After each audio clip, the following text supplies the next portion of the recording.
Alrighty, so today we're going to talk about pre-authorization for services. If you have an office, if you're a doctor, stay tuned as this is very important and you may want to share this with your staff because lately, if we don't have authorization for services, the services may not be covered, and this is going to be like a bittersweet thing for your patients because you're going to be ending charging for a service that was non-covered when you could be asking for authorization for services and get 100% paid. In what instances you have to, or you may know, or you probably ask yourself, when do I need a pre-authorization for services? Is it something that the patient has to worry about it or the doctor? And the response for this is actually the doctor. The way that they find out if you need a pre-authorization for service is when they call to your benefits and eligibility. They get a full detail of what benefits and what are the parameters that they need to follow in order to get paid for services, what's covered, what's non-covered, and how many times a year it will be covered. So in many cases, if you have a specialized treatment or a specialized study that you have to do, it might require an authorization for services. It's also very important for the medical offices to pay attention on the emails updates from insurance because every year this information is very evolving.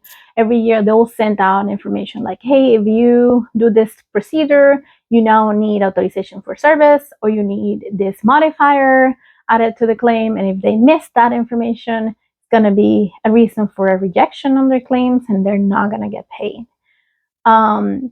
So it's very important that this staff is well informed of what the benefits and eligibility is for each client to know what information they need to put in their claims so your office can get paid 100%. If you're a patient and you ask yourself, well, when do I need an authorization? I don't know this information. And it's completely fair. Yes, you don't know when you need information, but at least keep in mind if you have a specialized treatment or the doctor says we're going to have to go and refer this and get a more detailed explanation of what's going on in your body or do this special test or refer you to get this special lab done because we need to look at this specific information. When they're going down to that level, most probably you need authorization for service. So if you know this, at least the basics, you'll be covered. You won't be worried about getting bills from the doctor saying that procedure that it got done, you actually require an authorization and it was never asked for. So if you want to know more about this information, or you want to have this information forward to someone that might be interested too, please do so. We're here. We're going to be giving tips every week of what you need to do, what the procedures are, the medical histories, or what the medical terminology means, so we can all be informed and taking care of our clients, taking care of those people that are in need, and do it the right way. And the only way to do it is knowing the procedure, knowing the information.